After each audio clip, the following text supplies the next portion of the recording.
राजस्थान में 200 विधानसभा सीटों पर चुनाव होते हैं और फिर आते हैं परिणामों के बाद तय होता है किसकी बनेगी सरकार, कौन बनेगा मुख्यमंत्री। लेकिन जीत या हार का गणित देखा जाए तो राजस्थान में 200 में से सिर्फ 119 सीटें ही हैं जो कुर्सी का रास्ता तय करती है। और ये हम आपको बताएंगे कि कैसे ये 119 सीटें ही महत्वपूर्ण हैं कि किसके सर सजेगा ताज, किसकी होगी ताजपोशी और कौन बैठेगा मुख्यमंत्री की कुर्सी पर। दरअसल ये 119 सीटें वो हैं जहां विधायक और पार्टी बदलते रहते हैं और यह सीटें किसी का गढ़ नहीं है। तो जो भी पार्टी चुनाव में उतरेगी उसका फोकस, उसका ध्यान इन सीटों पर अपने उम्मीदवारों को जिताना होगा।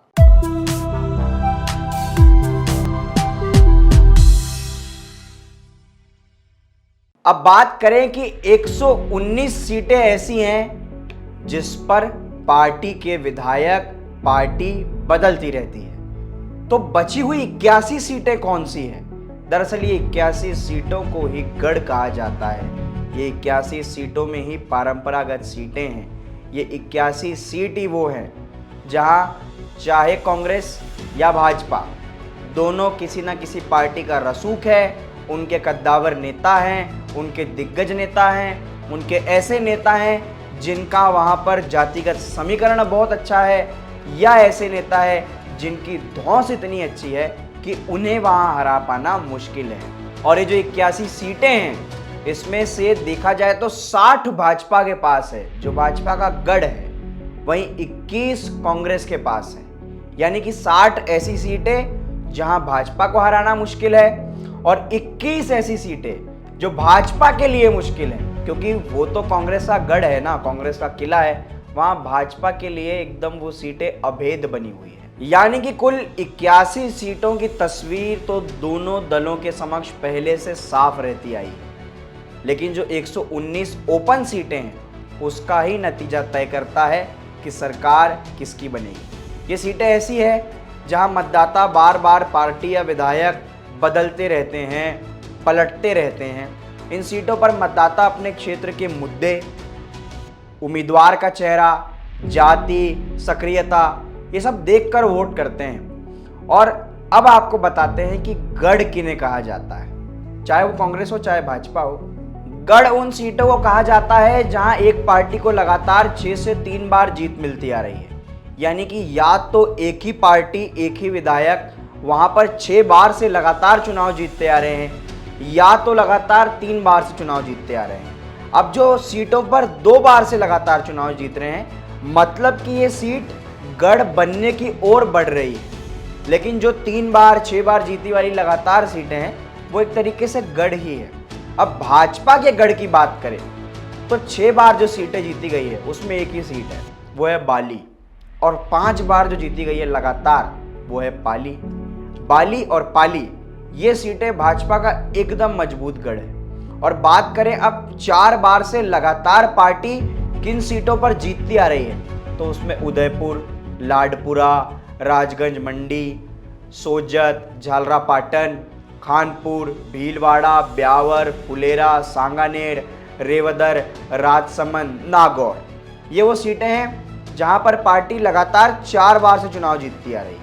अब बात करें कि 3 बार पार्टी कहां से चुनाव जीत रही है, तो 3 बार में party Kota south, Bundi, Sursagar, Bhinmal, Ajmer north, Ajmer south, Ajmer की दोनों सीटें, जयपुर की मालवीय नगर सीट, रतनगढ़ सीट, विद्याधर नगर जयपुर का ही, बीकानेर ईस्ट, सिवाना, अलवर सिटी और आसिंद, ये वो सीटें हैं जहां पर पार्टी लगातार 3 बार से चुनाव जीतती आ रही है। यानी कि ये सीटें भाजपा के लिए एकदम मजबूत गढ़ है। ये सीटों का गणित ये तय नहीं करेगा कि कौन मुख्यमंत्री बनेगा, किसकी सरकार बनेगी। अब जो 60 में से, भाजपा की 60 गढ़ वाली सीट में से 27 हमने आपको बता दी, तो जो बची हुई 33 सीटें हैं वो 2 बार से पार्टी लगातार जीतती आ रही है। यानी कि इन सीटों पर 2 बार से भारतीय जनता पार्टी का ही विधायक है। अब कांग्रेस से गढ़ की बात करें तो सबसे पहला नाम कांग्रेस के गढ़ के लिए राजस्थान में किसी को भी याद आता है तो एक ही नाम, मुख्यमंत्री अशोक गहलोत की सीट सरदारपुरा, जोधपुर के अंतर्गत आने वाली सरदारपुरा की सीट। सरदारपुरा की सीट तो इतनी ज्यादा मजबूत है, अभी तो सुर्खियों में चल रहा है कि कोई केंद्रीय मंत्री भी अशोक गहलोत के सामने सरदारपुरा से चुनाव लड़ सकते हैं, लेकिन कहा जा रहा है कि वो वहां से हार जाएंगे, क्योंकि इस तरीके का गढ़ एक अशोक गहलोत का सरदारपुरा की सीट बन चुकी है और पार्टी यहां पर लगातार 5 बार से चुनाव जीतती आ रही है। अब बात करें कि कांग्रेस पार्टी 3 बार से 4 बार से कहां चुनाव जीत रही है, तो 4 बार से पार्टी एक ही जगह चुनाव जीत रही है और वो है बाड़ी की सीट। और 3 बार से जीत रही है तो 3 बार से झुंझुनू, बागीदोरा, सपोटरा, बाड़मेर, गुड़ामालानी और फतेहपुरा। तो ये वो सीट है जहां पर पार्टी लगातार 3 बार से चुनाव जीतती आ रही है। अब 2 बार से कहां जीत रही है, तो 2 बार से कांग्रेस पार्टी जिन सीटों को लगातार जीत रही है उसमें डीग कुमेर, सांचौर, बड़ी सादड़ी, चित्तौड़गढ़, कोटपुतली, सरदार शहर और बाकी और 13 सीटें शामिल हैं जो ये कांग्रेस पार्टी का गढ़ बना हुआ है। लेकिन इन 81 सीटों में ऐसी भी सीटें हैं जिन्हें हम पारंपरागत सीट कहते हैं। अब पारंपरागत सीट क्या होती है? पारंपरागत सीट वो होती है जहां पर ज्यादातर चुनावों में एक पार्टी जीतती आई, यानी कि किसी भी पार्टी ने बीच में 1 या 2 बार अपनी सीट खोई होगी। जैसे 10 चुनाव हुए तो 10 में से 8 भाजपा जीती, 2 कांग्रेस जीती, बीच में 2 बार भाजपा को सीट खोनी पड़ी। ऐसे ही किसी जगह पर 8 चुनाव हुए, 8 में से 6 कांग्रेस जीती, 2 भाजपा जीती, अब 2 बार भाजपा को सीट खोनी पड़ी। तो ये सीटों को पारंपरागत सीटें कहा जाता है कि किसी भी पार्टी ने बीच में 1 या 2 बार ये सीट खोई हो, लेकिन ज्यादातर चुनाव में उसे जीत ही मिली है। और बात करें कि भाजपा की पारंपरागत सीट कौन सी है, तो कई चुनाव हुए हैं जिसमें 4 चुनाव जिन सीटों पर हुए हैं और भाजपा को उनमें 3 बार जीत मिली है, उसमें पाटोल, मालपुरा, सुमेरपुर, मेड़ता, बिलाड़ा, शेरगढ़, भीनमाल, रानीवाड़ा, संगरिया, भीम, मकराना, परबतसर। ये वो सीट है जहां पर भाजपा 4 में से 3 चुनाव जीती है। अब बात करें कि 5 में से 3 चुनाव भाजपा कहां जीती है, तो 5 में से 3 चुनाव भाजपा फलौदी में, धौलपुर में, पिंडवाड़ा, आबू में। ये सीटें वो हैं जहां पर भाजपा 5 में से 3 चुनाव जीती है। लेकिन कुछ सीटें ऐसी भी है जहां पर भाजपा के अलग अलग समीकरण रहे हैं। 6 में से 4 बार जीती, 6 में से 5 बार जीती। तो 6 में से 4 बार की बात की जाए तो आसिंद एक ऐसी सीट है जहां पर भाजपा 6 में से 4 विधानसभा चुनाव जीती है। चोमू में 4 विधानसभा चुनाव जीती है 6 में से, और चुरू में 5 विधानसभा चुनाव। अब बात की जाए 7 में से, तो 7 में से जालोर भाजपा का गढ़ है। जालोर में भाजपा 7 में से 6 बार चुनाव जीती है। प्रतापगढ़ में भी 6 बार जीती है।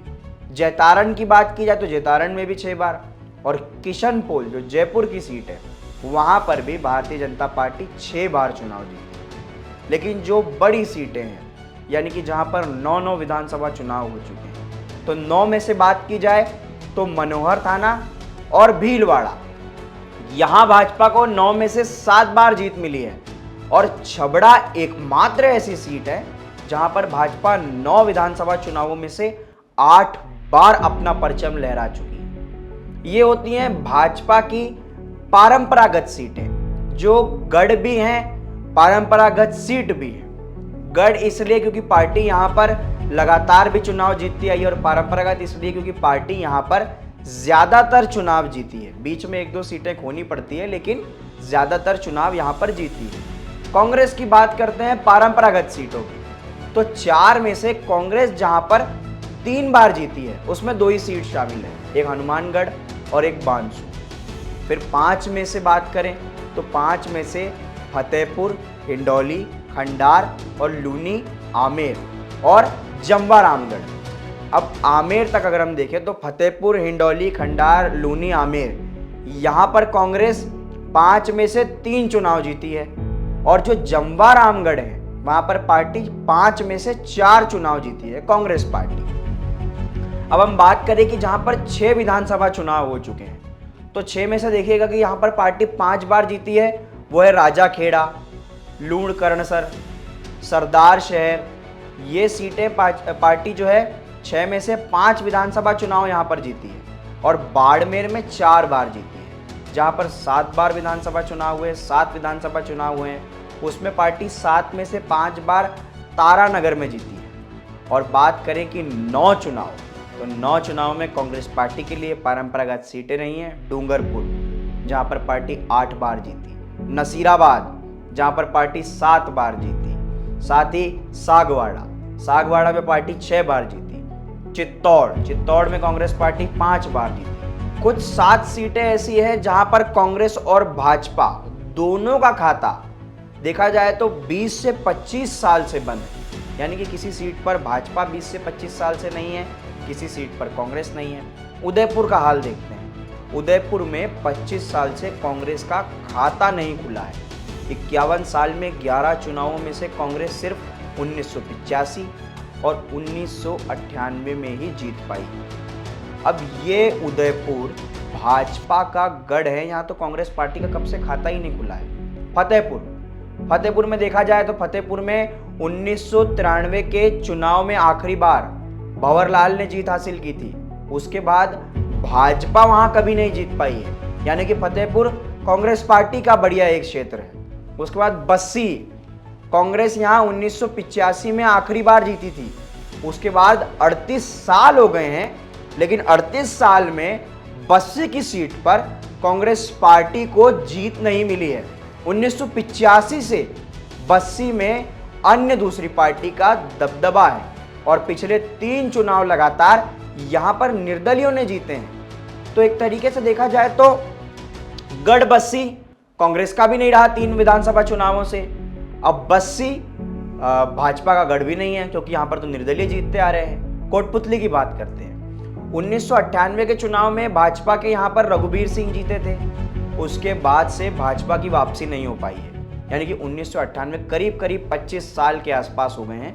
25 साल से यहां पर कोई भी भाजपा का उम्मीदवार नहीं जीता है। जयपुर के सांगानेर सीट 1998 के चुनाव में कांग्रेस ने यहां से आखिरी बार इंदिरा मायाराम चौधरी जीती थी यहाँ पर कांग्रेस पार्टी से। 1998 में इंदिरा मायाराम चौधरी कांग्रेस पार्टी से सांगानेर की विधानसभा सीट में जीती थी। उसके बाद कांग्रेस यहाँ कभी जीत ही नहीं पाई, यानी कि एक तरीके से कांग्रेस के लिए पूरा सूखा है बीते 25 सालों से। यहाँ पर रतनगढ़ की सीट, ये भी 1998 से। 1998 में कांग्रेस के जयदेव प्रसाद इंदौरिया आखिरी बार यहाँ पर जीते थे।